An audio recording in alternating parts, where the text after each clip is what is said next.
It's a secret.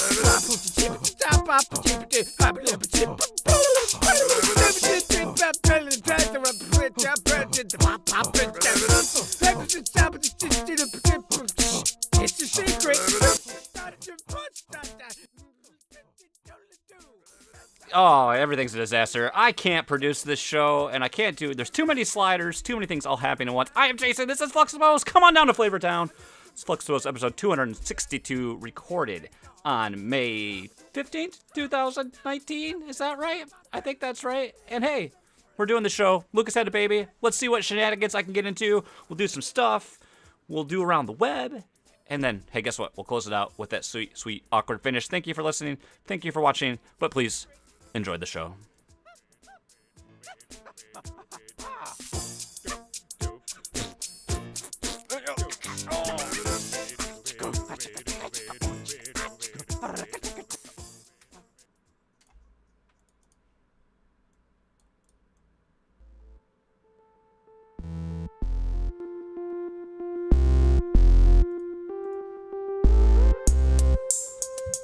Oh my gosh, it's so hard to move all the sliders and all the things all at once. I can't do it all. Sean, I can't do it. Are we doing the show? Is this the show? This is the show. Oh, we did it. I'm here. We started it. I'm here. How about I do this? How about I bring the screens up? There. Now people can see you. Look at that. Hooray. There he is. There he is. We did it. Okay. Okay, that's the hardest part. Just getting it up is the hardest part. Yeah. Now that we're here, we're ready to rock and roll. Yeah, right? If it lasts longer than 4 hours, then call a doctor. You know what I'm saying? You know what? Here's what I like. To celebrate. You call a doctor to celebrate. I have this app, and it's supposed to have a slider that will change the audio levels of this music, and it doesn't do it. So I'm just gonna stop the music, just like that, because who needs a nice sweet fade? So annoyed. So it's annoyed okay. I'm already. hearing the show in my head, and I really enjoy it because nothing's coming through, and that's okay. I'm a fan. I'm a big fan of the Fluxtaposed. Oh, thank you. Now I'm gonna try I've to. been listening since I was a little boy. We're still little boys here. It's okay. Yep, that's true. Lucas, you haven't had a baby, and I haven't had to do all this, and now it's like, this is why I pay you. Now you're valued. It's tremendously. I don't think most people don't do this. Most people, I mean, there's a lot of people who create podcasts, but very few people do it live, and even fewer people do the live producing and the hosting and all the things. Like, it is something special, man. It's not even pressure. It's just like one thing breaks and it just throws off. Like, you need that rhythm. You know, I don't know. Like the live I've always wanted to do a live show, so it's fun to do the live show. But you don't realize like the work that's in there to get it working. And I like we were talking because like there's nothing different. The fact that like you and I are talking right now, like it's the same whether we're on the internet right now or if we're on the internet later. But it's just like that getting things going. I don't know. It's hard to describe, but I get it. All I wanted to let you know is that I get it. Well, I appreciate that. Welcome back. It's been a long time. Thanks for having me. It must have been at least 24 months. I could tell you. I could tell you when your last appearance was. I have it documented. But documentation. Can you put up the proper documentation, please? That's right. No, I don't want to, but I could. Anyway, I really just wanted to pull up. I'm sorry. Let me get the business out of the way. Okay, I'll just have a drink of my Diet Cola from McDonald's. Please check us out on Discord at fluxtaposed.com/Discord. It's the most happening Discord server this side of Mos Eisley. I guarantee it. You can support the show over Patreon, patreon.com/fluxtaposed. We're a humble partner. All those good things. Blah blah blah blah blah. Lucas had a baby. Sean Capri is here. Welcome, Sean. Hi. Welcome to the show. I am still Jason Lacey. You can catch the show streaming live usually Tuesday. We're on a Wednesday this week. Thanks. Because Sean's nice. At twitch.tv/fluxtaposed. There you go. Now we can have fun. Yay, fun time. Yay. Skinny Matt in the chat. Hello, sir. He asked, is this if we ran Nintendo? Fun fact, Matt Knight, I had a plan all along that we were originally going to use all the old overlays, and we were just going to do an episode if we ran Nintendo. But then I secretly just feel like I would make Bobby angry. He would actually he would be mad. And that's the thing. I like, didn't want to do that. Like maybe he'd be mad, like, haha, imagine it funny. No. That would be like a secret wrath that he wouldn't even express the full rage to everybody else. He would just be like really pissed at the rest of us. Yeah, and it would put a timeline on our friendship. And I was like, he's either going to think it's funny or then he's going to be like, that's my show, and he's going to murder me. He's going to drive over to New Jersey and murder me. Just hear whenever like Joseph in the trophy room or anybody like jokes about like, oh, if we ran Sony, or even when I do like if we ran Xbox, he's like, that's not allowed. It's offside for him. People think we're joking. This is not a joke. He's very serious about this. Bobby can do whatever he wants. He can do no wrong. He can slam people all the time. He can make fun of them and tell them why they're wrong. And then I do something, like even just a little bit like this, and no, it's the end of the world for him. That's what happens when Bobby steps aside. Jason and I get back together again. We just start slamming Bobby. That's right. Damn it, Bobby. Damn it. So for people that don't know, because our 5 listeners, but they probably know Sean Capri. But Sean and I go way back. We originally met through the Married to the Games forums, and those few of us that played Nintendo games back then, many Mario Kart nights and things of that nature. And then you were doing We the Gamercast at that time, and then we've always been doing Fluxtaposed, and then I started listening. You started listening, like, hey, you have a podcast. We have a podcast, and then it just kind of went from there. Well, do you remember when I don't remember what show it was on, if it was on this or my show. But I was really scared of you before I started listening to you because of your profile picture was really mean looking. Yeah, that came up on I think my episode of We the Gamercast. Yeah. Yep. Yeah, I couldn't remember where we had chatted about it, but yeah, I remember being very specific. Like, this guy's got this Mega Man show, and like his picture's just like really intense. And I was like, oh, I don't know about that. I want happiness. Yeah, It'd be much prettier if you smiled, Jason. You got a sweet beard though. You got some good shaping going on with your mustache. Is that new? You got some twisting and curling and I do. Yeah, curves going. Yep. I like to eat soup and get it all stuck in there and then go. You do not. Does it happen? I don't want to eat soup.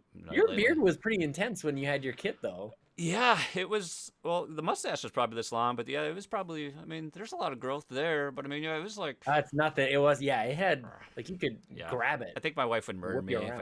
The theme of this show is me being murdered, so I think my wife would actually murder me if I did that again. So we're not Mortal Kombat style. Yeah. So.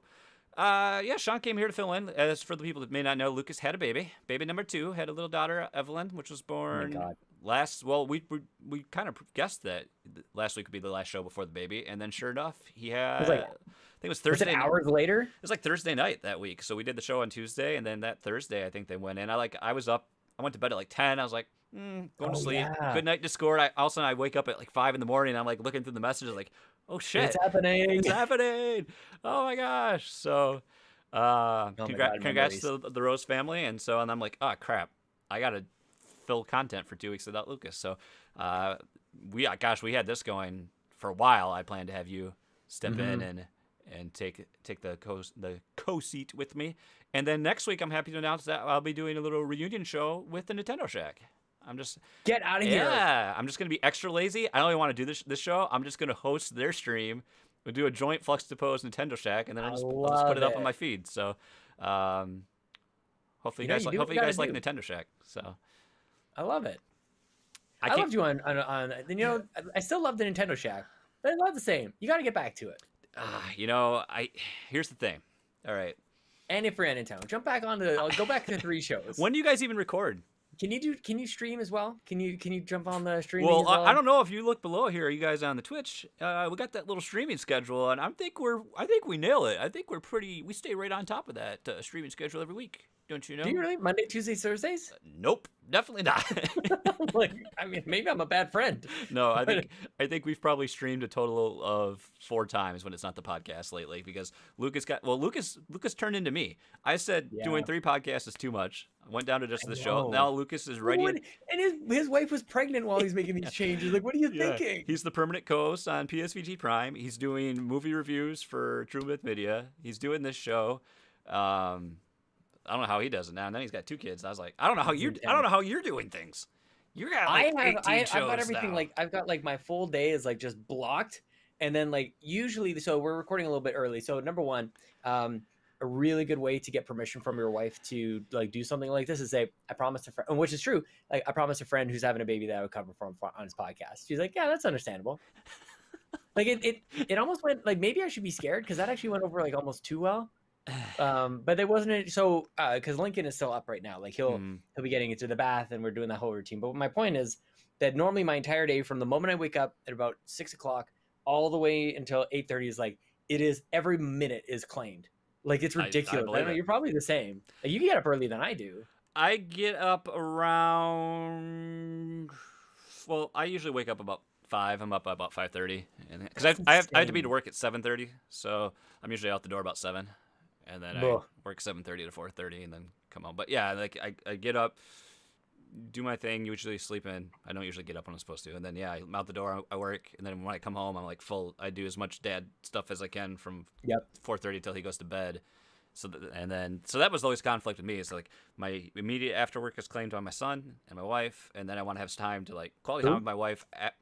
Excuse me, my wife, and you want to have that, and then I was like, the podcasting, the content creation was stealing from those other things in my life, and eventually, like I definitely couldn't do it. I'm glad I peeled back and stepped away from stuff when I did, because right now, like with other stuff that was going on with my work, and then when we were talking about, we're still looking at buying, selling houses, and it's just like I couldn't keep up with It's that. too much, man. Well, I was talking to James Johnson about this as well. That Oh, it Jamesy. doesn't feel Jams. Jams. It doesn't feel good when you feel like the entirety of your time is already accounted for, Yeah, that's tough. and then like trying to squeeze anything else. Like you need buffer. You need a little bit of buffer space. Like sometimes you call it me time, but like it's even more than that. Like you need to start scheduling like bathroom breaks into the day. Like, Well, how did this that was happen? my problem too. Is like I always felt guilty for trying to take me time, because I wanted to give all my time to other people. So, Mhm. We're gonna do things. Well, we a little want it back. You're gonna have your me time right now. We're gonna eventually come clamoring for it back, Jason Lacey. I know we're gonna do things a little different. We're not gonna follow the strict show formula tonight, because that's always boring. We'll kind of hit some of the notes and beats. Let's just do all our shows. I think this is We the Gamer Ooh. Cast right now. We'll have a Okay. segment of Whip for Nintendo if you like. Maybe a little bit of not. We'll do the OC remix to give homage to Fluxtaposed, of course. Very good. Anything else we need to cover? I think those are key. Nintendo Shack. We need to Nintendo do Shack. a little bit. Well, actually, just to steal a moment, my dad time was dinner time. We had corn, so I got some corn stuck in my teeth. And then I said to Chelsea, "Hey, Lincoln really likes Mario. Do you think he would like to watch the Mario Maker 2 Direct that aired today?" And she's like, "I think he would like that very much." And turns out that he did like it very much. So just before coming on down here, we're spending some time. We got Mario Maker up on there, and he's dancing around. He's saying Yahoo and all this stuff. And Chelsea and I are sitting on the couch going like, "This game looks pretty good." Kind of like it. It does look good. I watched that. I caught that just myself after I put the boy to bed, and then I watched that. Yeah, it does look. I didn't own Mario not Maker. I rented it once, but like for me, I just the allure of designing levels isn't right there for me. It's kind of like why I never got into Minecraft as well. So, ooh, look at there. There it is. It's like right here. I agree with you, but for whatever reason, when But they I wanna play present it, they make it look so easy. They're like, just do this, and you have like this expertly crafted level. I'm like, well, just yeah, drag that's what the I want. lines and draw it, and it goes there. Just do It's like the food processor or like all the different kitchen accessories and appliances that you can get. And they're like, just do this, and then you've got this amazing meal. I'm like, that's what I want in my life. They just make it like, just set it and forget it, and then you've got an amazing Mario level. I'm like, that's what I want. But of course, they get me every time. Like we just decided just before coming down that we're getting that day one. Perfect. It's what like almost a month away, right? June 28th, something like that. I can't remember. They get us That sounds because they get us buying things on day one because the prices never come down. Yeah. So like even if we have really no plans of like getting it or playing it right away, we just end up buying it. And Mario are Party you was an example interested of in that the game voucher promo they offered at all, where you can get the 2 games for like almost a $20 savings? It was, yeah. It was $100 for the 2 games. I don't know if it's happening on the other side of the wall though. Oh, I'd have to check that out because that seemed like it would be even a bigger savings, really. I mean, because if you're going to get one game, chances are you're probably going to get another. So, I mean, Seriously, and I've been kind of holding off on Nintendo because like we don't really have like any intention of playing too much these days. But every now and then you got to catch up. Yeah, and that's one of them.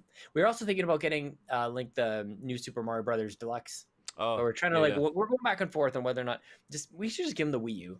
Really, like that thing is pretty indestructible for the most part. Yeah, like it's built for kids. Yeah, yeah, that's a good idea.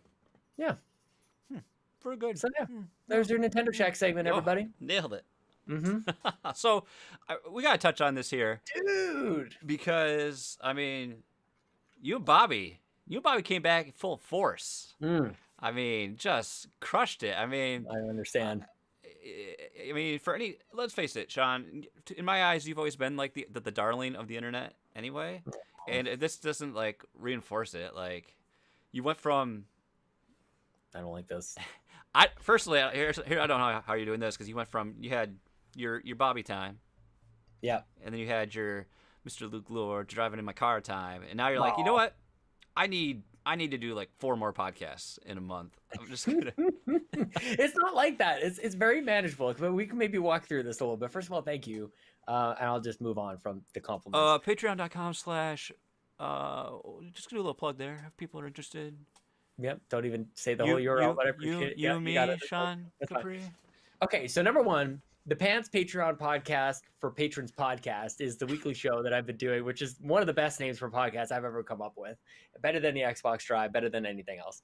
And I'm having a blast with it, man. It's what I do is after my stream, I just spend 20 minutes just talking into the microphone, and then that works out because I'm already there. here. Okay. So I'm like, that's already time that I've kind of already figured out. Yep. Bobby and I still have to record the Yumi and Capri podcast, which, by the way, we should give Bobby a quick shout out because we were slamming him before. Like, he launched a Patreon that doesn't have his name in it and has my name in it. That's true. Like, I don't think he's received enough credit. I think we're sort of like skipping past what is really, really important and very credible for him because he set that giant ego head aside. And he let this Patreon be called, and there's a T-shirt with my name on it, not his. It's pretty nuts. It's pretty nuts, man. It's true. So yeah, then we do. What else do we do? There's not really a whole lot more. There's not a lot of like we do once a month. You're bringing back. You're bringing back the show. Oh yeah, that other show that I've. Oh yeah, that's right. Show. I haven't recorded that either. So I'm like, it's not bad. Like I haven't recorded it either. I mean, do you feel is it weird because you made that peace with it, you packed it up, you mourned its loss. I really did mourn it. And now it's back. I mean, what was that like to kind of to go through that process? Because like I'll be honest, and I still have these because it's that cyclical process of a content creator, and plus the dark place I was in a couple weeks ago is just like we're done. It's time to shut it down. Walk away. And now it's like Lucas is going to be too busy. He's got these other people. I don't want to let him down. I don't need this. And it's just like that whole process of like because then my biggest thing is like how long do I leave the website up for? When do I stop paying for it? Because then there's a lot of stuff that's gone because that's my vault of pretty much all of our episodes. So yeah, you know what though, man? Like when I was shutting it down, people who've worked with me on Make Us Better know that I love Google Docs. So there's a Google Doc for everything. There's countless Google Docs. There's ideas of mine just like Phil, like I just have like this streaming download of information from my brain into the Google machine. And when I was shutting it down, I just felt like I was taking a bit of a beating on a number of fronts. I think we've all sort of felt that. I knew that there was a baby coming, and I was really feeling pressure of like holiday seasons suck for content creators. I think like there's a lot of pressure for game of the year talk, and you realize that you hadn't like played as many games as maybe you wanted to, and everybody else is making stuff that maybe you feel is better. I remember feeling a lot about the OK Beast guys, a lot of people who were friends with making content that was just amazing, and I felt like We the Gamercast had maybe run its course a little bit. Like it didn't have the bite anymore. I wasn't able. I felt like I was rushing putting it out. Like I was like, okay, let me just sit down to the mic and record that first 10 minutes and then kind of like slap it together. So it didn't feel like I was making the impact anymore. And then if it was it trite? Was it sort of like pandering to be like, okay, let's have this like heavy conversation? Like I was really in my own head about it from a number of angles. So I shut it down, but at that same time, that Google Doc I was talking about, I had ideas for like what to do with it next. So I still had I was still doing the whole like creator thing of coming up with new ideas, try to refresh it and things like that. But between across all those factors that I mentioned, and then Kevin canceled on me, and then like that just didn't. Like if we can boil this down to one thing, Kevin Austin canceling for We the Gamercast, like that's the reason you guys don't have the show anymore. You're like I probably could have kept it going, but that was really a kick in the nuts. Well, I mean, I do joke around and say Kevin hates everything. Kevin hated he did hate We the Gamercast. Yeah, it's a nice going. Where did that get you? Where did the hate get you, Kevin? Not on the show, that's for sure. I'll have Grouchy Surge on the Gamercast before I have Kevin on the show. You know what I'm saying? You won't. No, neither. I'm just kidding. Well, the thing is the show will be monthly now. So that's a huge event. For the foreseeable future, it will be. So that grants me a little bit of a chance to record basically like any time in the month. And the plan is to launch it the first of every single month. So the 1st of June, there'll be a new episode. The 1st of July, there'll be a new episode. Like if that's on a Saturday or a Tuesday or whatever. None of this Megadad stuff that like you never know Is it going to be the 3rd or the 4th or like who knows? You know, I know all about hitting monthly deadlines too because we've never missed a monthly Fluxtaposed radio release. So Yeah, totally. I thought you were going to talk about family planning.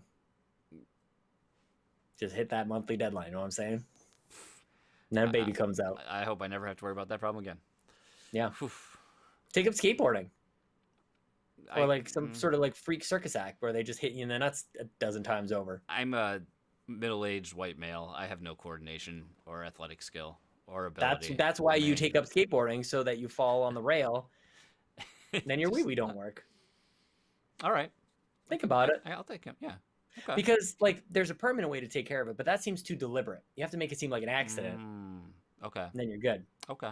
Now I see what you're Skinny Matt knows what I'm talking about. Yeah, well, I mean, he probably does. He Yep. probably does. So, Sean, first of all, it's good to have you here. It's been a long It's good time. to be here, man. Nice to chat with you.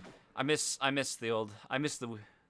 free Nintendo days. It was a good. Those were good, man. It was fun Fridays.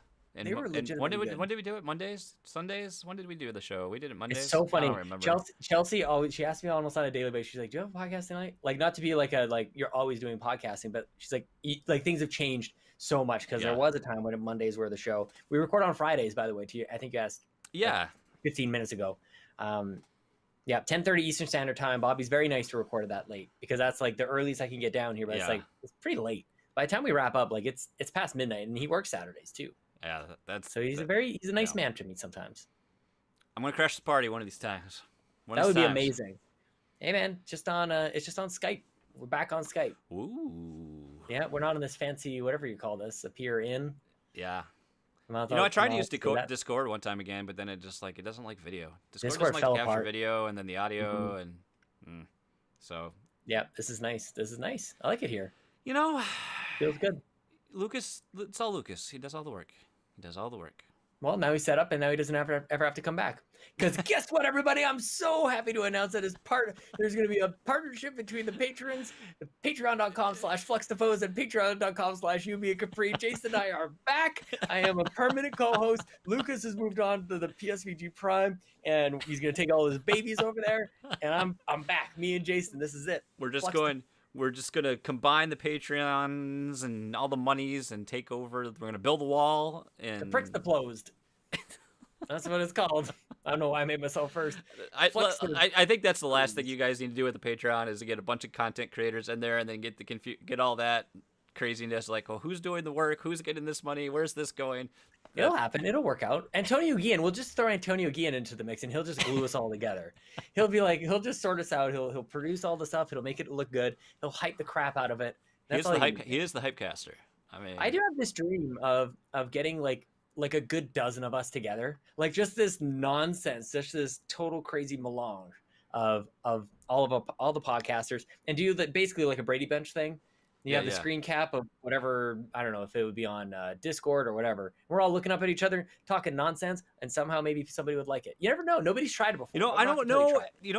There's been a few podcasts over my years of listening to a podcast that have done, they do the multi-host rotating stuff, and they bring in, like, Bobby did one for a while. Bobby, the host. The host was a good show. Yeah. I was supposed to be on the one episode, and then I couldn't do it, and then and then Kevin Austin. And then it was done. Then it was done. Coincidence? I think Kevin Austin probably thought something about it. He's like, that show's no good. I don't. There's not one that I currently listen to, so I think there's a void that could be filled. As long you have to make one promise. Yep. You don't get that jackhole Adam Leonard anywhere near it. Aww. What is with you guys? You guys really just this? It's just tradition. It's just let's face it. Have you listened to have you listened to Megadad's X yet? Yeah. Well, come on. That was the best part. It's like, what my other regret beyond having Adam? I mean, that's the best line from the interview. I mean, God. Well, you didn't even read my question. We'll see. Jackhole. Yeah. I really wanted him to ask his mom if she thought it was weird that her sons talk about their own boners to each other on the internet in front of their thousands. It was time to really weed out why the truth that they're not even brothers. I mean, they don't have the same name. I mean, I know, like, you guys aren't fooling anybody. You've never fooled anybody. Like, you just don't really talk about it. I still want to know why all the pictures of John in the '90s looks like Gabe Newell. I mean, he is running Valve. I mean, That's amazing. You're so right. But no, I love the Mega Dads. But I don't know how it all started. Why John? I mean, why John and I are cool. I don't know why Adam and I hate each other, but it's just been tradition. And That's okay. we have Johnny to hates remember mostly everybody else. that. I Yeah. love Adam. I love John too. I just don't think he feels the same way about me. No. This is a really good way to tackle this too. Like we sort of just like talk about all the other people and Yeah. just like see if maybe it's very passive aggressive. We're the gossip Like, show now. Kind I of. mean, Just hopefully we don't maybe have judge a us. content focus here at Fluxtaposed. We never have. I mean, we I was did. really we worried did. about We that. did do gaming for a while, but then it's like there's 5 million gaming podcasts. We're not Yep. gonna be. We can't compete. We're not good. There's I there's mean, only 2 million just nonsensical podcasts. who wants to listen to two people talk about old games? Sorry, backlog busters. But who wants to listen to that? Nobody did. So Nobody. we had to rebrand. We had to shift focus. We had to talk about Florida Man, and we had to talk about our kids. I mean, Mhm. that's the pencil that we've used to carve out our niche. Nobody else can do exactly that. This Nope. is the only show that does those things. Why did I say those? I don't know. It's the Canada in you. It's the Canada. Yep. I mean, Probably the aspartame just rotting my brain. Am I right? So how you feeling about that Ken Holland as your GM? I don't like it. I don't like it either. I'm I sorry. don't like feel it. bad for you. I don't. Oh God. I feel Like so we bad needed for you. such a change. Okay, for everybody who has absolutely no idea what's happening here, the Edmonton Oilers have been the worst team in the NHL on average for the last like 25 years. Basically, since the last time that we won a cup, and then we sold Wayne Gretzky to the Los Angeles Kings. That's such a weird. There's been story. no. I mean, one year we had a blip, and then we faced the Carolina Hurricanes in the Game 7. We got all the way to Game 7 in the Stanley Cup Final, and that was a spectacular run. It was one of the greatest times ever because I was old enough to like enjoy the craziness of a hockey town going crazy in like Stanley Cup Finals. And so we've been bad ever since. We've been drafting bad. We've been trading away great players, and we've been missing out on great things. And it's to the point now where like I actually don't even care about hockey. Like I haven't even like tuned into anything in forever because I just can't. I can't give them any more of my time. And I'm tired of complaining about the stuff. And then they fired this GM that got us into this mess for the last decade or so. I'm like, all right, that's kind of a big move. Like that's, you can get rid of a coach, you can get rid of a player. That's not going to do anything. You get rid of the GM. Like, okay, now we're talking. And they replace it with like, what the heck has this guy done? He hasn't done anything. I'm sorry. Is this not the person who is responsible for breaking the Red Wings, like for historic? He's good at spending money and overpaying for old players. I mean, My God, that's who we go after. But he's I shouldn't be he's done some surprised. good things. I mean, you have to give him credit because he's done some good things. He put together some cup teams, but I mean, it was a different era then. The salary cap was a different thing. You could just buy players back then, and now I think, yeah, he's kind of directly responsible for where the situation Detroit's in now, where you've got some old ass players that have been on the team way too long. And I understand you being loyal They to used to be people, modeled at work, though. veterans, but what's that?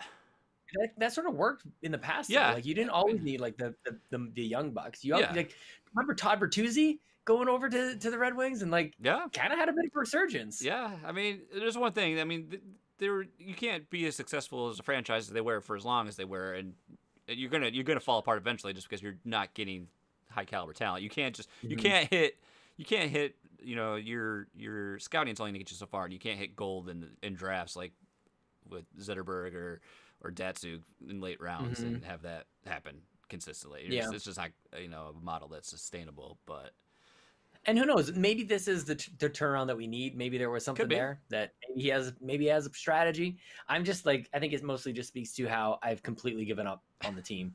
Like I just like people could offer me tickets. I'd be like, I don't know, man. I kind of just don't want to even go out. McJesus can't do it all, huh? That's what he is. I shouldn't be totally pessimistic. He's one of the most electric players in the history of the game, and we're very lucky to have him. He deserves better.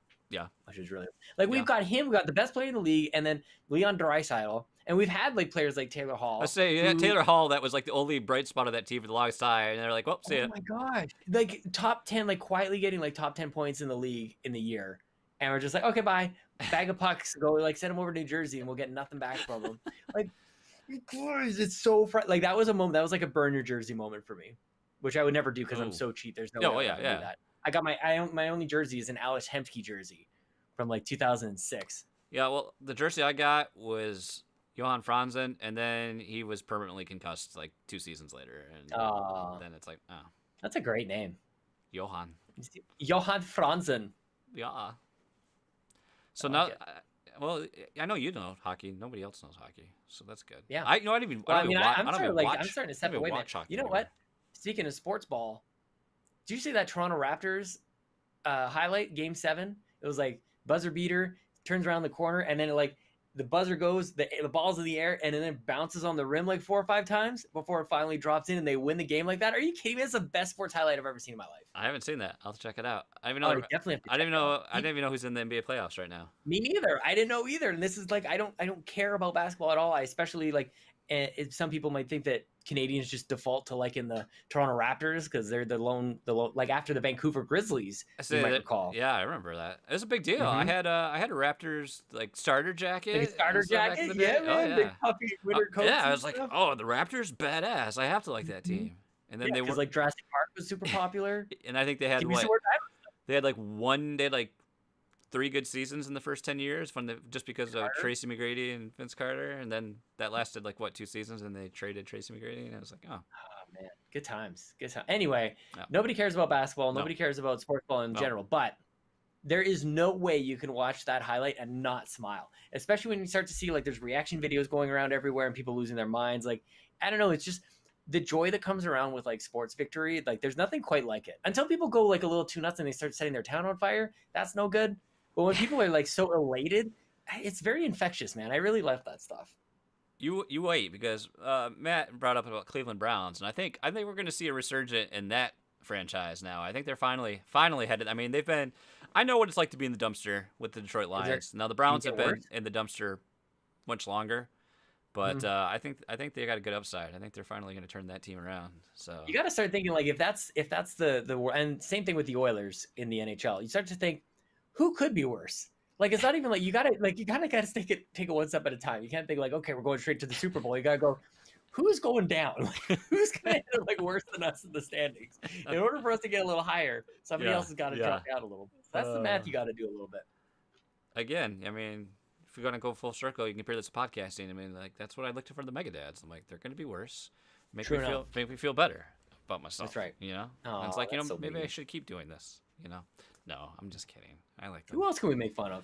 What other podcasters can we make fun of? That's kind of it. Everybody else quit. I mean, Bad Bit, but that's too easy. I mean, yeah, totally too easy. Yeah. I mean, PSVG, there's just too many people and too many podcasts. So, I mean, they would bully us. You just want to Thanos the network? Snap your fingers and like XP's gone. OT's already kind of taken care of OT's already gone. I mean, it came back, but I mean, today is back.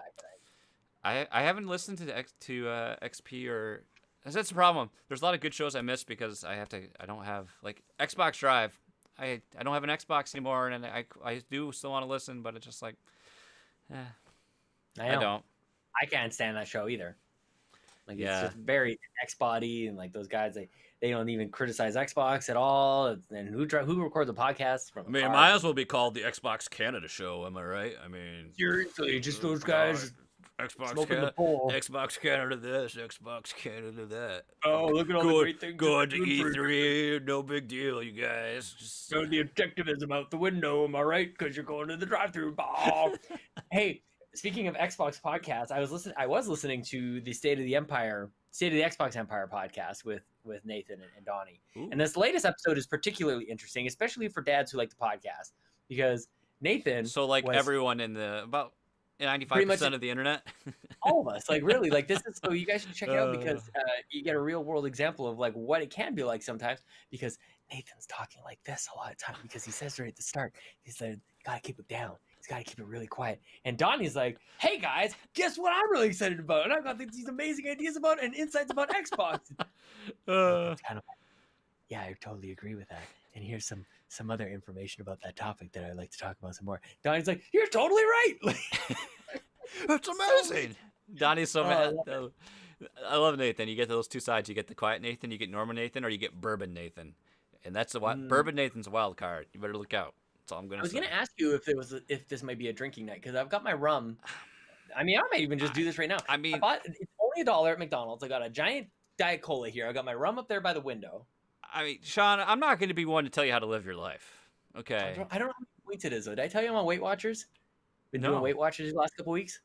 Good for you. I had a scary moment. Chelsea and I, before Lincoln was born, I think collectively Chelsea and I lost like 45 or 50 pounds. Like we lost like a ton of weight together. Weight Watchers is the one that works for us. Yeah. So we're back on it now. Then you had and baby we've been number back on- 2. Yeah, baby, we technically started in like January. And if you're breastfeeding, Jason, if you are the one breastfeeding, you get a ton of points. You can eat whatever you want because you're just like calories are just like pouring out of your boobs. They're literally Right? pouring out of you. Yeah. They really are just like calories, just calorie juice into the baby's mouth, out of your nipples, into the baby's mouth. That's how it works. So that's great. But in all seriousness, this is the one that works for us. But I don't know if so last week I stepped on the scale because you owe it to yourself to be accountable. Step on the scale. I lost 5 pounds in a week. Dang. I think that's wrong. Like I don't think that that's supposed to happen. I think that like I genuinely guys I stepped off the scale because I'm like I don't think that's supposed to work like that. Oh, Skinny Man, thank you for the host. Oh, very nice. I will not order poutine at the drive-thru. I got really mad. There was somebody ordering $35 at the drive-thru earlier. I had to wait so long that it didn't make the Xbox Drive this week. Oh. I was trying to sneak in at the very end because I know Luke hates it, and I still want a part of the show, so that's a bit of tension. Ooh. I'll probably have to break up with him and bring on another guy who hates video games back onto the show or something like that. I'm just kidding. I love you, Dimore. That's. Ooh. But you're not coming back on the show. Don't worry, Dave will never listen to this. We're Facebook friends, but he'll never listen to this. It's okay. I know. Same here. It's okay. What was I talking about? McDonald's, poutine. Yeah, 5 pounds in a week. Lost It's unnatural. It's witchcraft. Yeah, I think it is. We're gonna have to see. I might have a bad week this week because it terrified me a little bit. But anyways, I recommend it. I haven't done Weight Watchers. I when I have gotten serious, I do the whole like the app and the calorie tracking and the exercise, but I haven't. Like I've had goals that like I want to try to like ideally like from where I'm at right now I'd have to get like 7 more pounds. That's where I'd be at to get my goal weight, which would put me at like 165. But apparently 170, 172. That's my home. I just hover right there. So that's pretty good. My 175 would be very lean for me. 165 would be like I gotta get rid of half my legs at that stage. Like I think I'm just eating into like I don't know. It's I got big old legs. It's like my brother. My brother is my oldest younger brother is 20, just turned 29. And he had like that midlife. He had that crisis where he's like, I'm the heaviest I've ever been in my life. He was like 170, 175. He's like, oh my God, what am I doing? And then he's like, well, time to go vegan and start running again. Because now he's like, well, I'm going to do a marathon this year. So then he dropped all the weight? Yeah, he's like at 130 something again. Come on, he's at 130? Yeah. That's like a 12-year-old. Yeah, he's a runner though. He runs like he was a cross country distance runner. So he goes out and runs like, 20 miles a day. Like he just ran a 25K in like what was his time? Like an hour and a half. Come on. So like 6-minute mile average was his pace. Try that. So or it's insane. I don't how he does it. Yeah, I don't keep that pace when I drive to work. When you're recording the Xbox Drive? Yeah, I go really slow and I upset everybody around me. But gotta be safe. You gotta be careful. See, I feel like I could just ramble on about like Weight Watchers for the next 25 minutes, but I'm not sure if you want to like go anywhere else next. I don't have. I just like hanging out. It's been a long time. Oh, sweet. We're busy. Can I tell you that Lincoln is in like makeup soccer? It's not real soccer. He's in like 2-year-old soccer. Really? A bunch of like balls around, and now they went outside, and he's counting. We should have a segment, and you guys should introduce this. You should have a really like dickish segment where you compare what your kids are doing at certain ages, like really be like those parents. Like Lincoln is he's counting to 10, and he's only 2, and like he doesn't really say most of the numbers right, but he's totally counting. See, we went through most of Aiden's childhood just feeling miserable, like there's something wrong with our son, and we were doing something wrong with his parents because he wasn't walking, he wasn't crawling, and then he just like, screw it, I'm just gonna start running, and he did. But then it's like when finally he was like, because there's some in our circles, not Lucas, my wife's circles, there's some kids that are older than him that he says more words, and it was like when finally that happened, like, yes, our kid is finally better than other kids. This is the greatest feeling ever, or you're finally because we had so much where we're like, you get so worried, are we behind? Is there something wrong? What's going on? And then when you finally have some success, and you're like, yes. It was like the one day, like my wife took him to the rec center. There was a soccer ball there, and he kicked that. And she was like, he's never even seen a soccer ball, and he was like dribbling us, and we're like, he's gonna play soccer. My kid's gonna play soccer. He's gonna be the best soccer player in the world. He's the next Pele. That's exactly or at least what we do with Alexi Lawless. You get like one win at the beginning of the season. You're like, we're going to the cup. we're going to playoffs. Like, this is the year. This is it. This is it. Like, maybe just back off just a little bit. So Yeah. much pressure, man. There's so much. I don't know if I've told you this story. Like, I remember when before Lincoln was born, we were at Babies R Us. We're looking at car seats, like baby seats for the car kind of thing. Yeah. And I remember like sweating in my shirt because I was so embarrassed that I didn't know how to take the car seat off of like the anchor or the base. Like, I didn't understand like what button to push or what lever to pull or whatever. Like, I realized in that moment that I've never done that before. And then just like this wave of reality swept over me. I'm like, I don't even know how to do this. Like, how am I supposed to, like, all the other things that come to mind? Yeah. And I'm looking around like all the other new parents are there with their either new babies or their pregnant wives, and they're all judging me like they obviously know what they're doing. I'm like, we're all on the same boat. Like, none of us know what we're doing. Nobody's judging anybody. Everybody's thinking exactly what you're thinking, which is everybody's looking at me, but nobody's looking at you. They're all thinking that they suck. Unless they don't suck, in which case they do suck because they think that it doesn't stink. You know what I'm saying? How much better it was like the second kid, new baby experience. You're like, I've been there before. This is. I know, it's kind of nothing. bad. Cakewalk. It's kind of. It's not a lot. It's a lot on Chelsea. I would say it's way harder on her than for me. Like, for me, it's like I get to spend a lot of time with Lincoln, and he's a grown ass man at this point compared to her. Like, he's like, wiping his own ass, drinking beer. I mean, dude, just... and that's the thing too, that you do look forward to those milestones. Like, oh yeah, he can tell me what he wants, but you're like, I kind of miss the mumbling. Like, I kind of miss the, like, every time that they move on to like the next thing, you never go back. You never go back to like what they were, like literally like the moment before they did that thing. That was it. That was that brief like. And then that's it. Dude, I wish I still got what he wants, because what do I get? I get what he doesn't want. That's what we get most of. Oh, I mean, today was like this morning. He just, like, first of all, like, he's been like, all of a sudden he'll like, he goes to bed, but then he's like, oh, got my stuffed animals in here. We're just going to do a little WCW in here for a while, have a good old time. Awesome. And he just plays around in there for like an hour. And then, so he probably fell asleep like after 8:30 last night, and then he woke up at 5 a.m. I heard him in there making noise, and you're just like, you just know it's gonna be bad. All of a sudden he's in there, he's like, Dada, Mama, but he's still just laying in there, and then he's not going back to sleep. And then he was just hell bent on causing destruction. As soon as he got up, he was just like, didn't want to do anything, didn't want to eat, didn't want water, didn't want to read books, didn't want to do anything. It was, and I was like, well, I'm going to work. See ya. Yeah, bye. Good luck with that. Text me. Walk out the doorbell. Text me later. Bye. You know what? Like, I don't know what's happening lately. Like, I feel very fortunate that I've got some really positive energy these days because, and like, I'm trying to be, like, Lincoln has been a real sweetheart, especially with his sister these last couple of weeks, and I have been getting home later and later on, like, every single day, and that's not fun. You get home and like dinner's on the table. You scarf it down, and then you spend a little time, and you throw the kid into bed. And that's kind of it. So I haven't been able to spend like as much time during the week. I get to spend a lot of time with him during the weekend, which is really, really sweet. But there's been a while where I think maybe this is a normal thing. 2 years, you get a bit of a sleep regression. So he just turned 2 last month. So I think I can stop doing like the whole, like, he's 25 months, like he's 2. Like, I hope that's okay with most people. So his sleeping has not been the best lately. Like, even putting him to bed, he's like cuddle, like he wants a little snuggle, and then he's been waking up in the middle of the night. Like, the last couple of weeks, he's been up at not pissy or anything. He just kind of like wakes up. You can hear him like scooch over to the door, like stomp, stomp, stomp, stomp, stomp. You hear him jiggle the door handle, and he opens it up, and he scooches a little bit more into our room, and he busts in.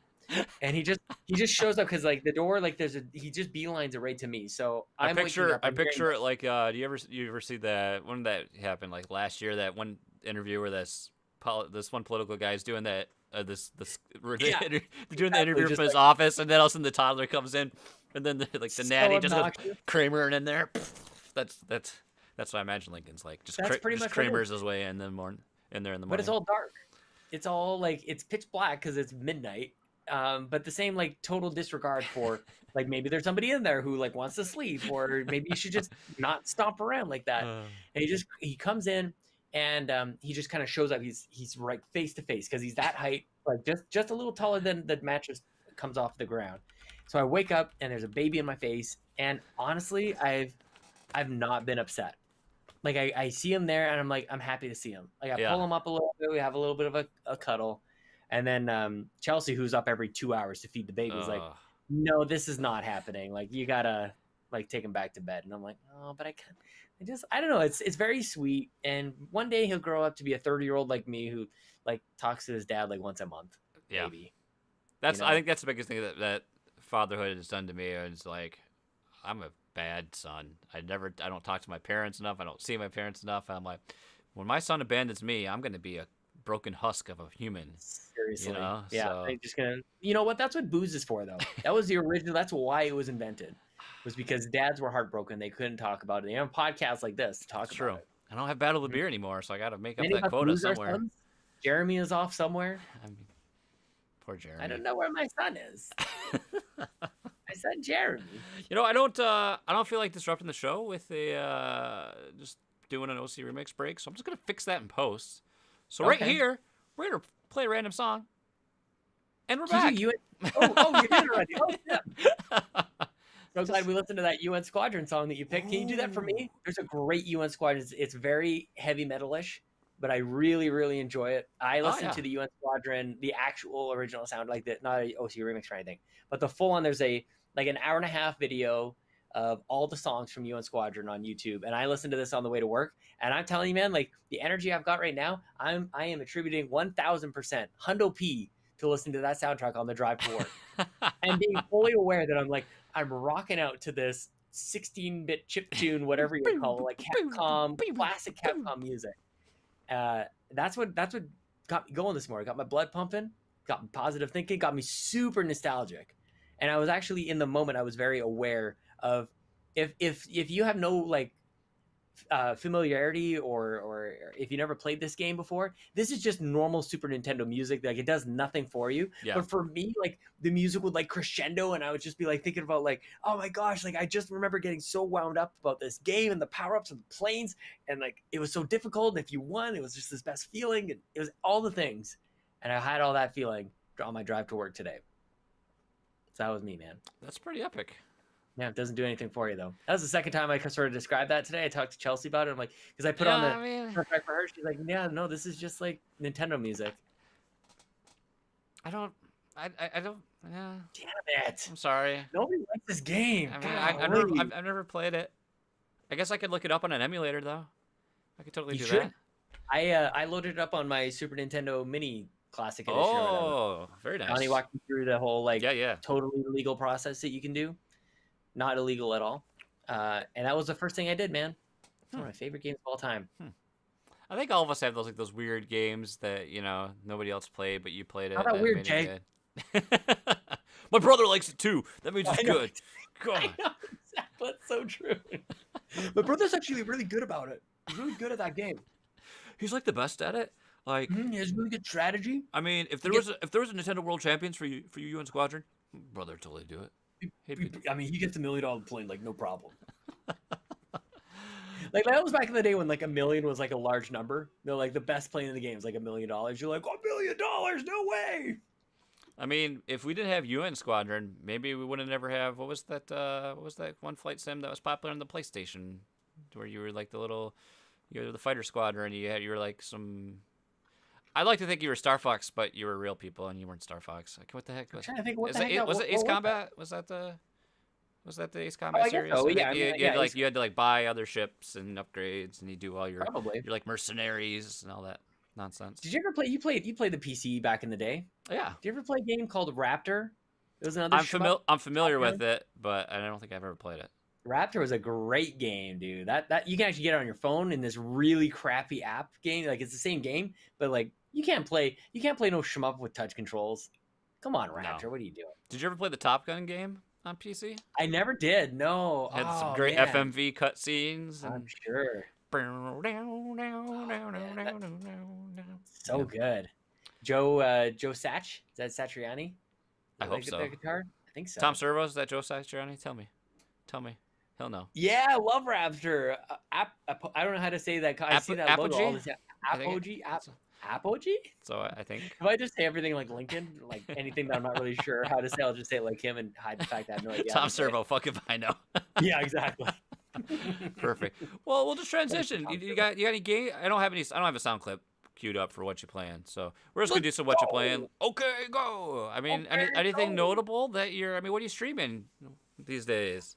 Did you see the thing that was happening on my Twitch a little while ago? I had a list of 50 some odd games, and okay, I owe you an apology and some credit because Ooh.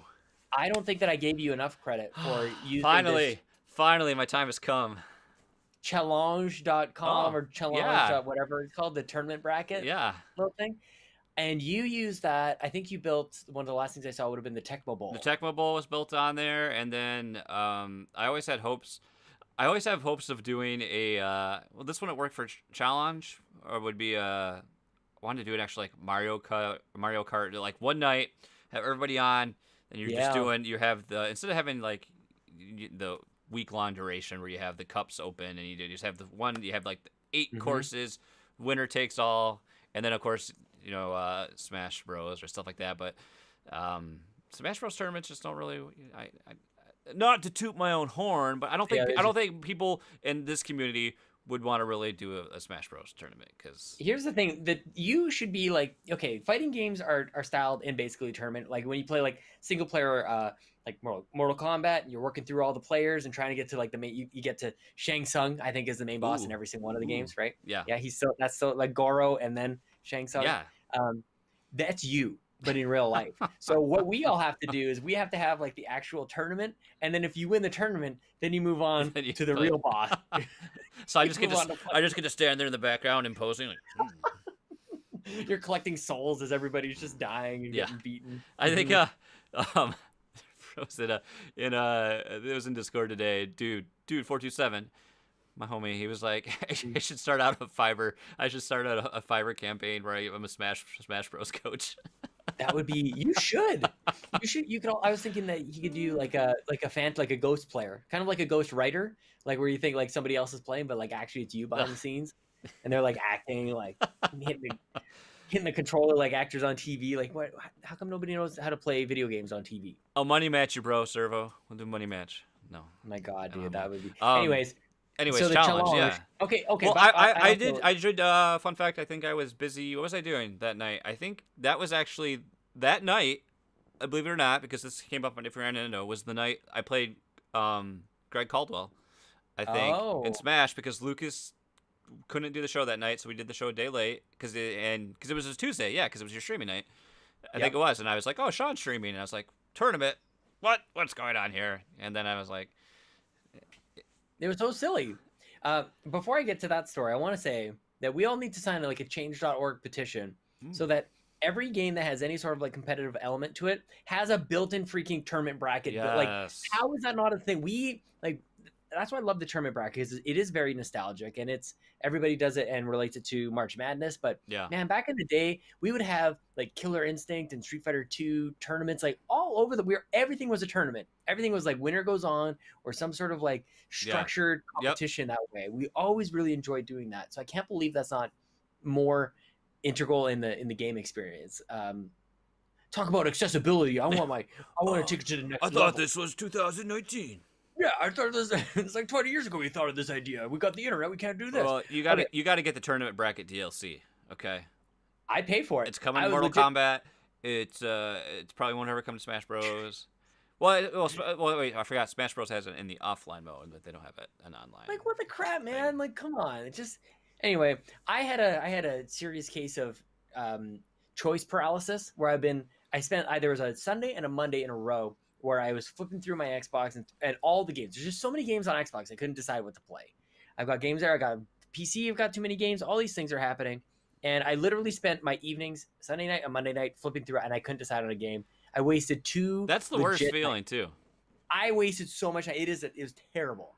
It was awful. So I decided, how am I going to choose what to play? Well, I looked at all the games across all my systems. I'm like, what would I legit if any one of these were chosen, I would have to be okay with playing it. So I threw all those games. Turns out there's 55 games that I would be perfectly fine playing for the next couple of weeks. And I threw them all into this. I just kept listing them. I put it in a notepad and then I pasted it into this challenge thing and created this giant tournament bracket. And I spent 2 nights on stream, Tuesday and Thursday, getting through like each pairing. So People would vote for it. okay, I was gonna ask, how did you advance a game? The People would you just vote. we would introduce the pairing, and I had to like on stream, like I zoomed in on it. It was like this big thing, and because when you click on the pairing, it allows you to adjust the screen. It's this beautiful, like for what we were doing, is this perfect box. It shows like game 1, game 2, and the score. So you can actually like it's almost like as if as the person was scoring points on either side, you could like go 1, 2, 3, 4, 5. And so as the votes were coming in, people would just say the name of the game, and I would go, okay, that's one for God of War, or this is for Nier Automata. And we kind of went through, and it was great too because we made up rules as we went along. If it was close, but one game was kind of losing, then we would have to go to YouTube and watch that game's trailer just to like, in case people didn't understand like what that game was and kind of give it a fighting chance. So it was this great thing, man. We got to reintroduce ourselves to a bunch of games. Where you're like, for 10,000 bits, this game automatically advances. I thought about it. We did talk about, because I held all the power. I really had to allow the people to let their voices be known. But there was a couple times where I'm like, I could throw a vote for this game. Like there were some times where I would prefer one over the other, but I was it abstained. I removed myself from the equation. I think that allowed the whole thing to go. I already insulted you a bunch of times, Adam. You totally missed it. So just I defended you, Adam. He kind of did. I tried to divert my John. My insults were way better. So like whatever. So were you okay that Nier Automata Ratatata was the game? I was stoked about it. The finale was an epic showdown of Japanese games. One was Tales of Berseria.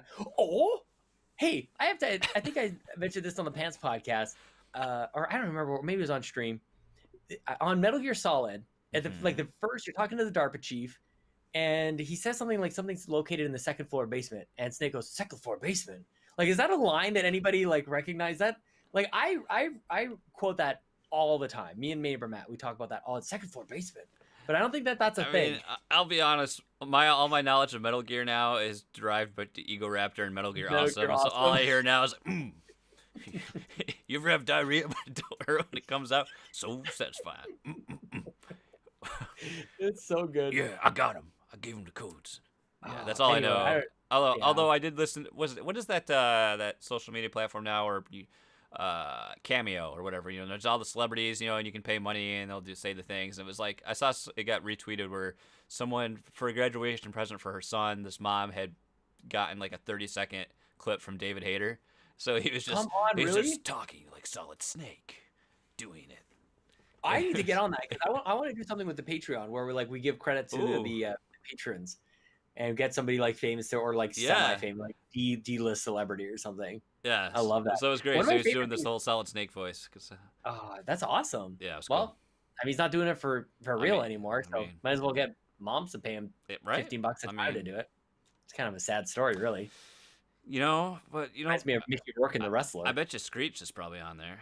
He's probably got a cameo. Oh God! Probably Carrot Top too. Why did we need to bring him up? I don't think that's good at all. Oh, that's so funny. I just got a very nice text from a boss. I was really scared for a second. Oh. So that could have been bad, but it was good. So hooray! Were they like, hey, this podcast is worse than yours? She's here. That's also weird. My boss follows me on Twitter, and she saw me fight with the Megadads like when I first started. It was like a couple months ago, maybe. She's like, "So, like, what's going on with you?" I'm like, I'm so embarrassed.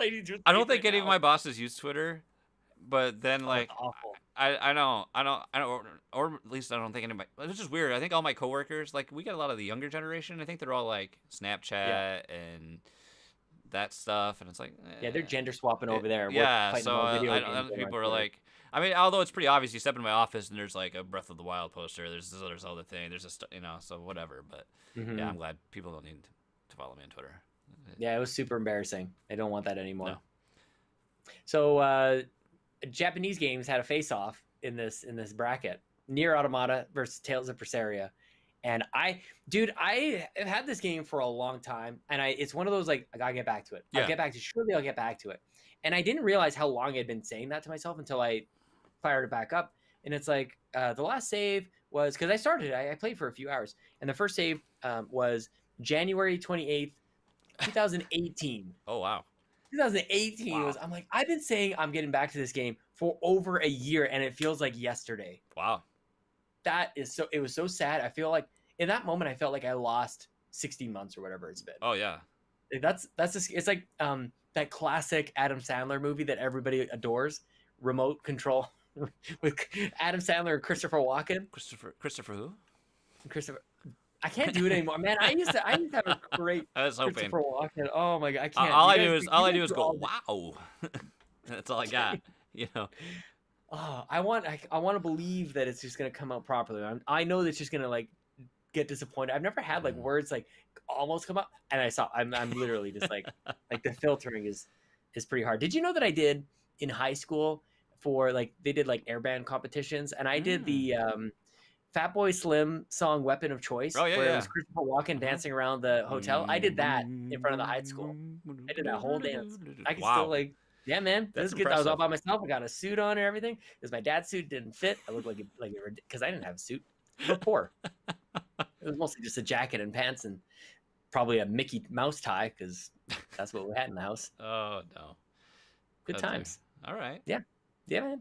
So you did the tournament. You got the game now. Are you gonna do another tournament afterwards for the next game, or? Well, I'm hoping to get Rage 2 from the library pretty Oh. soon. I'm pretty stoked about that game. I forget you partake in the library. That's right. A lot of people. do. A lot of people I talked about. It's like my library doesn't do that, and I was like, you're missing out. Come on, It come up totally to. should. Well, you basically live in Canada of the United States. That's probably part of the reason why. Mhm. I mean, yeah, practically. Like I actually think that they plan on building the wall like around your state, like just kind of dip down a little bit, just keep going, like it hits the water. I mean, the like Upper lake. Peninsula is screwed. I mean, they're toast. I mean, that's gonna get Mhm. walled off for sure. Yeah. Yeah, man. Yeah, so I'm hoping to get that, but there were a lot of games that lost in that tournament that people chose something else. That man, I could legitimately stop buying games for the next probably five years and be Mhm. perfectly fine. Did you about it. include everything from Game Pass in there as well? There were a lot of games from Game Pass. There was like Devil May Cry stuff in there. There was some Star Wars Knights of the Old Republic, which I've never played before. Ooh. So I was like, there were some games that I was I've never actually finished excited it, for. so it's okay. Yeah, I think it's actually getting removed from Game Pass. We never got around to that. Luke and I ended up going in big circles today, as it turns out. You were Like doing traffic circles. You were doing donuts. Like donuts. Yeah, exactly. Oh, Yeah, that's a lot awesome. Of, lot of traffic puns to be had in there. Hmm. So I don't know. Rage, I see getting a lot of mixed reviews. I don't think that really ever had anything to do with me not buying it day one. I really don't feel like I need to buy a game day one. Yeah, I think of what I heard was what the open world is kind of home, but people that I know, like that I interact with online, all seem to really enjoy it. So Can I say that it does remind me of when Doom came out, and I feel like people didn't know how to appreciate that right away.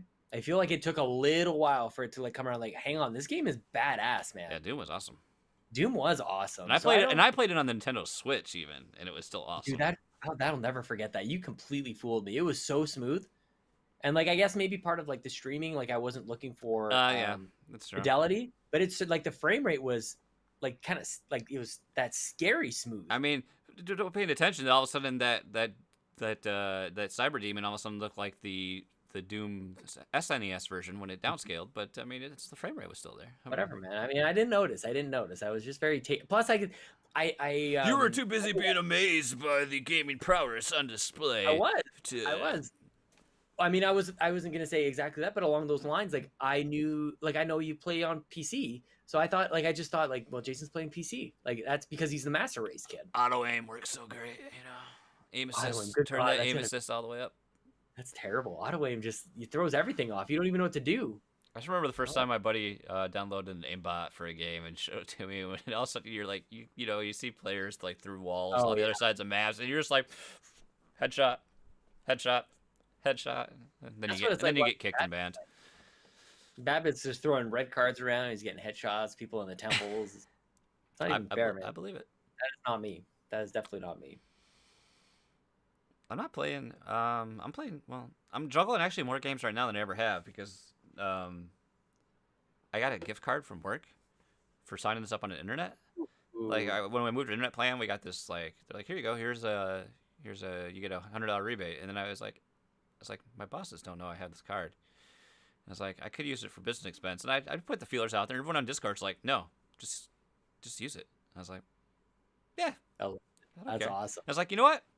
you gotta take mine too when you can get it. So I was like, oh, I'm gonna buy some games.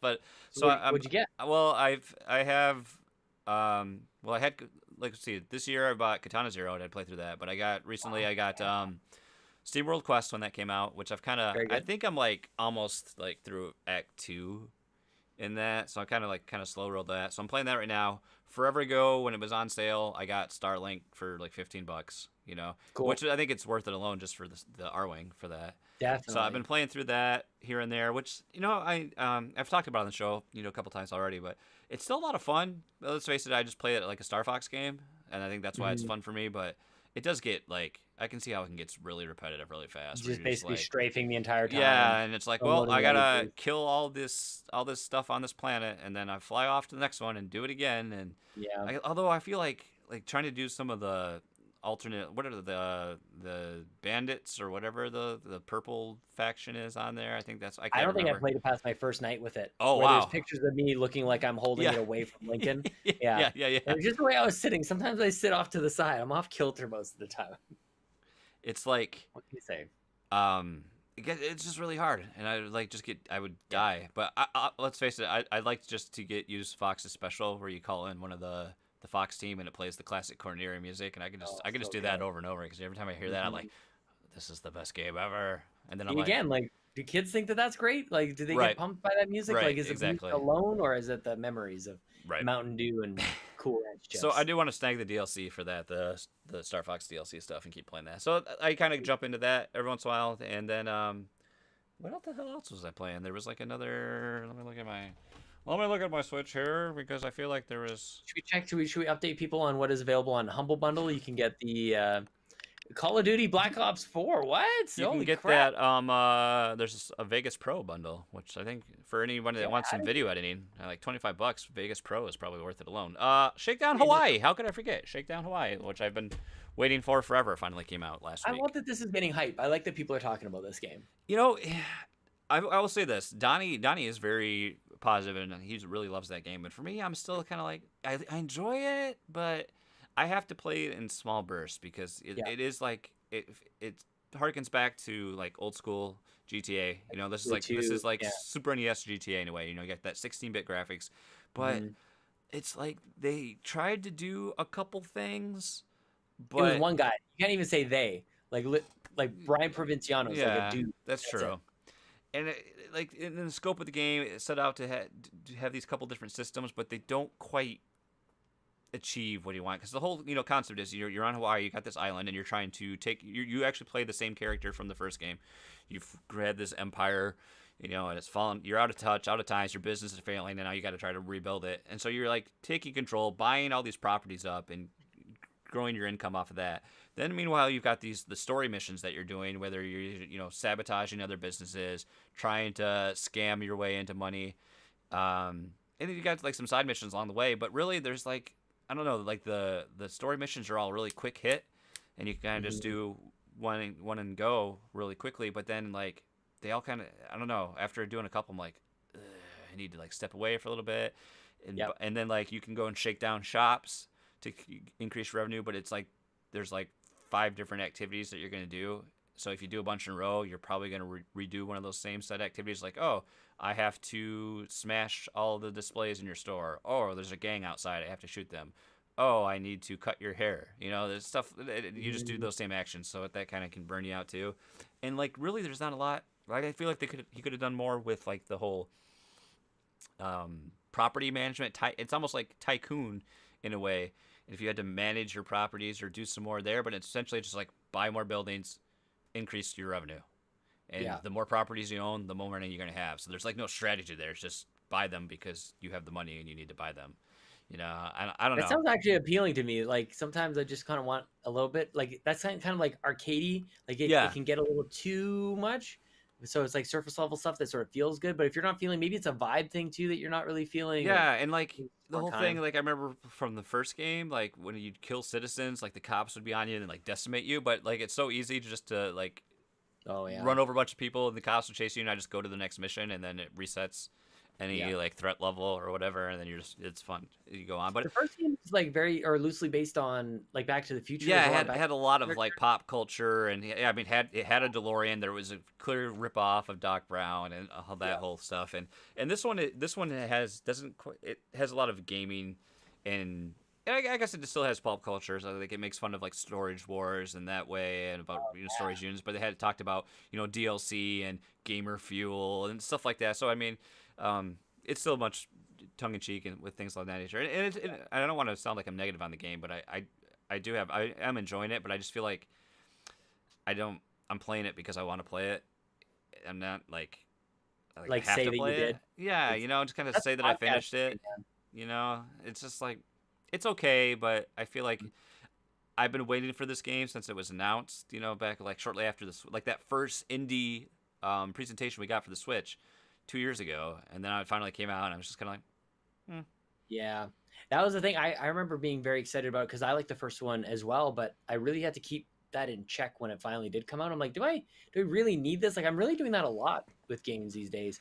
I did that with Golf Story. I was really excited by that, and then I ended up getting it on sale. yeah. And I think I'll walk away from it. I think I'm done with it, man. I really tried to finish it before SteamWorld Quest. You had a came out. couple breaks with it, didn't you? You had played it once and then walked away, and then I had like Yeah. one night with it, and then just like I didn't really understand where I was supposed to like walk around to, and it was sort of a turn off there. Then I started to figure out like the loop of it all, and kind of how the flow. Like it's a pretty, I would say it's kind of like a unique flow to that game. Yeah. And once you get into it, then it's totally familiar. I had the Donnie factor with that because we were playing at the same time, and it's a golf game, so Well, he he'd be loves all golf, over yeah. it. So Yeah, it was a little long. Like I was kind of like I've been ready for it to be over, and I just don't know that I'm gonna go back to it. So I felt like the same as you, where I'm like, am I playing it for the right reasons, or Yeah. am I just like trying to get to the end so I can say that I finished it? Yep.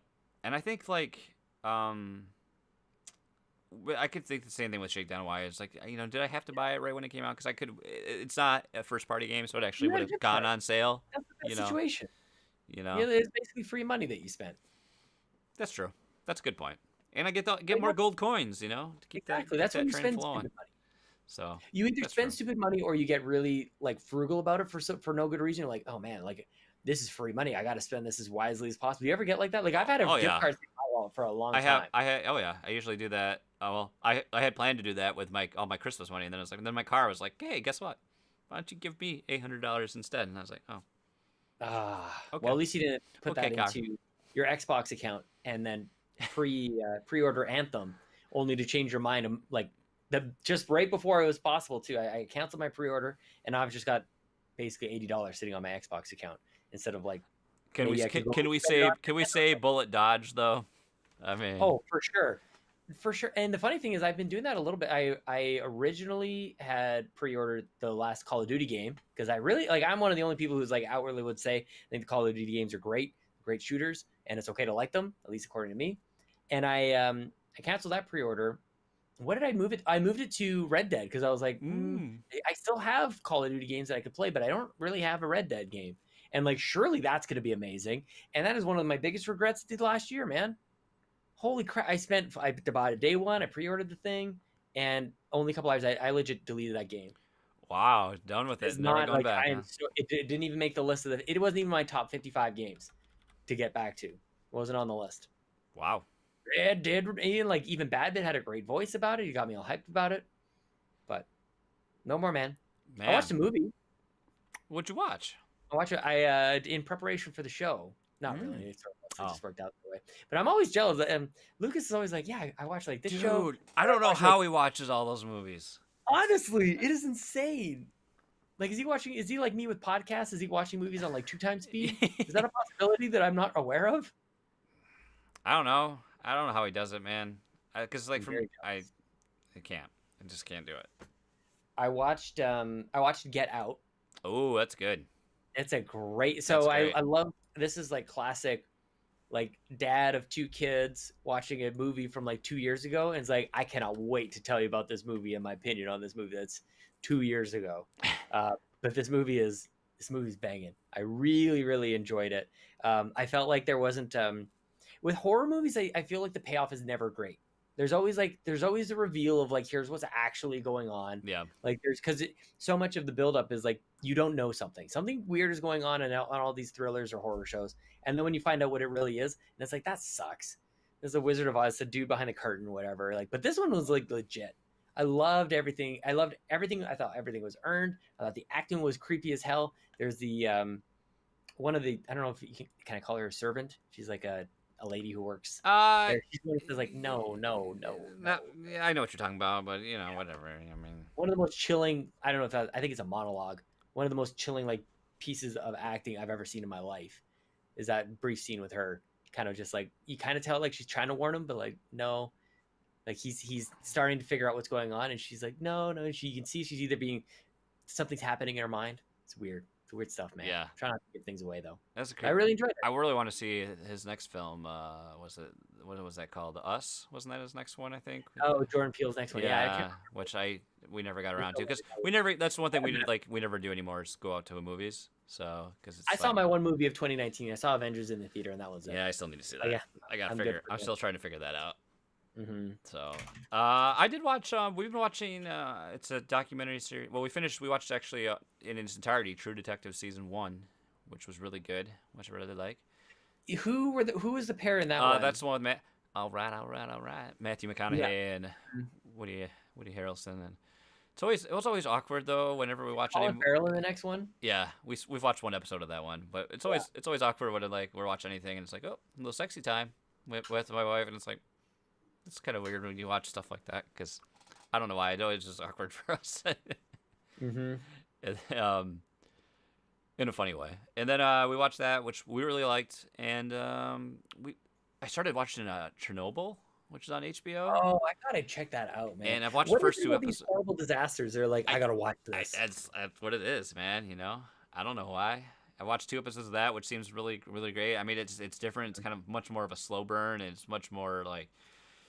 I don't know, like I know when my wife something's like slow moving at the start, she's probably gonna check out before you can get invested in it. So like she went to bed and I stayed up and watched the next episode and was way too tired the next day, but it was really good. And it was always advertised like during Game of Thrones, so I was like, oh, gotta watch that. And kind of like Chernobyl is a slow burn, like the town itself.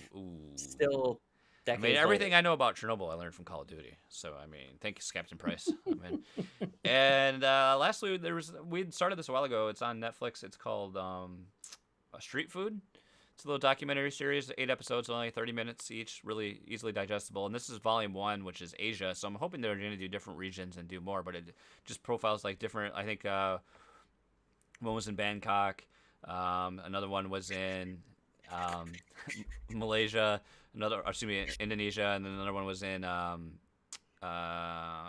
can't even remember all the different cities, but just profile it. They focus on one specific street vendor, and I'm not sure how that person's determined, but they all have like some horrible backstory where there's like problems in their family or issues with their parents, and that's what's kind of motivating them. That because they all have very similar qualities, but I mean, essentially you're running that booth, you know, from up until the wee hours of the night. They sleep like 4 hours, and they're up super early the next day to do all the meal prep, and they all just love it. You know, that's what they love. Like this one guy was in Osaka. He's like already like 80, and he's like, I hope that my dream is that I die while doing this because that's like the greatest thing is his work, and that's what he wants to do. But it's really interesting, and it's like, and now we're like, we got to get some Chinese food this week. I mean, we're horrible and culturally insensitive. Not tonight. Well, not tonight, but it's really cool, so you should check it out. I think it's the same people that did. I think it might be related to the same people that did. There was another documentary called Chef's Table, I think, about food and stuff. I think that maybe it's connected. I feel like this is not a good idea while on Weight Watchers. I just need to get my thoughts far away from food as much as possible. You want some sticky sweet syrup that has a lot of calories, some noodles. Oh my God, sounds amazing. Like anything fried, some fried rice. You know, I'm very influential. Crab rangoon. Yeah, this is bad for me right now. Sweet soft pork. One of the greatest episodes of South Park. Oh my God. Oh, sweet and sour pork, so sticky. God. Yeah, I see you walk. Oh my God. I love it. Oh. Chelsea put Lost on Amazon Prime. I saw that. Mm-hmm. You know, we watched season 1 and never got any further than that. You know what? Honestly, that's I would say that the entire series is really great. I really enjoyed it. But if that's all that you experienced, then that's a great series. Like that pilot, the first that whatever I think they even count the first 2 hours of the show. The pilot is a little bit of a pun because the plane crashes and they call it pilot. But the show goes on to do great things. That is some of the best TV ever. The best characters ever created in a TV show. I don't care what anybody has to say. Fight me until the death. Ooh. Lost is one of the best shows ever created. Better than Breaking Bad, better than Mad Men, better than Walking Dead, better than Game of Thrones. It's all better than all the things. Lost is a show. It's the best show that there ever was. That's all I got to say about that. Is that going to be like another tier on the campaign? If you get to like $700 a month, Sean's going to do a Lost watch along. I've watched Lost podcast. Throughout the whole thing. I think I've watched it maybe 5 times. I watched it by myself, and then I watched it with Chelsea, and then I brought it to work. I say you had the coworkers do it. We did it, man. Like I've watched it so many times, and Chelsea comes out. Chad is Chad does not agree with you, sir. I mean, whatever. I haven't seen The Wire. I should say The Wire does look like a great show, and it's that's a shameful miss on my part.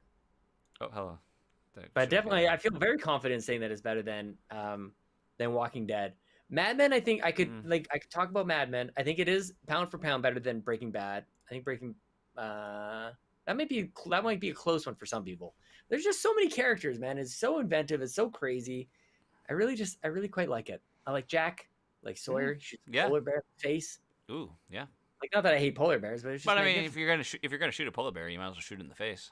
I mean, it's probably a good place to aim. Yeah, I mean, double tap and all that stuff. Breaking Bad is leagues better. There's no way. There's no way. It's so predictable. It's so like you know exactly what's gonna happen. There's a guy with Bryan Cranston. I mean, yeah, no, I just felt like he became a bit of a caricature of himself by the end. I mean, his work as a dentist on Seinfeld is probably his critical acclaim still, but and everybody knows his critical acclaim was in Power Rangers. Actually, everybody knows not Malcolm in the Middle.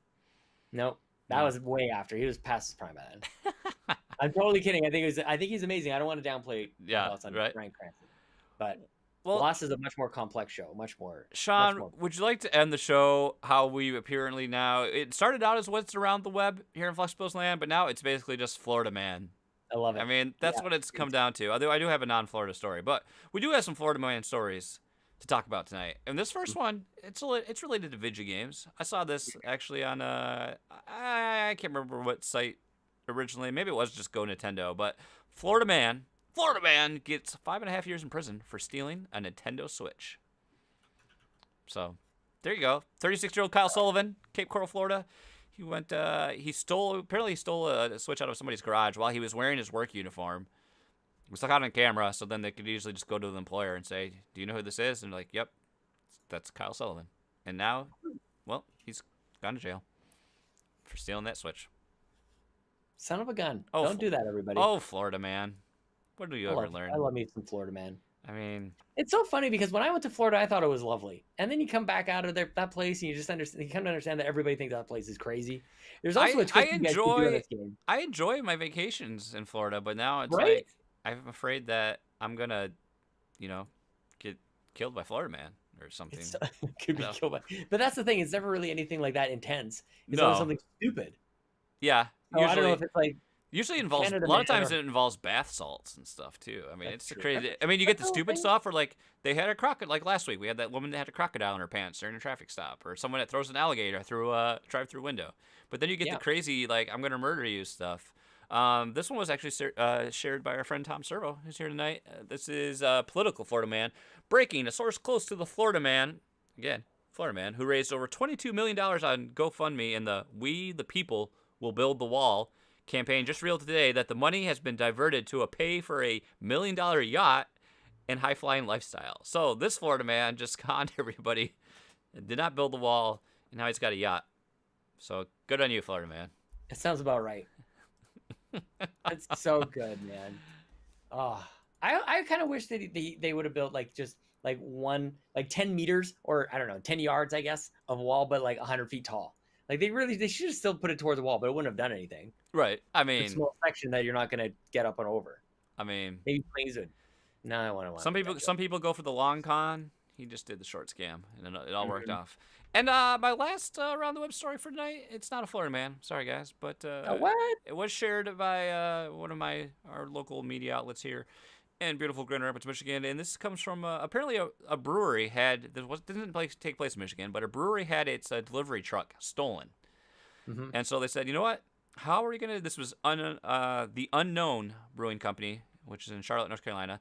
So they're like, you know what? We need to get this truck back. Let's go and post it on social media. So they put a tweet out there or whatever. It's like, hey, our van was stolen.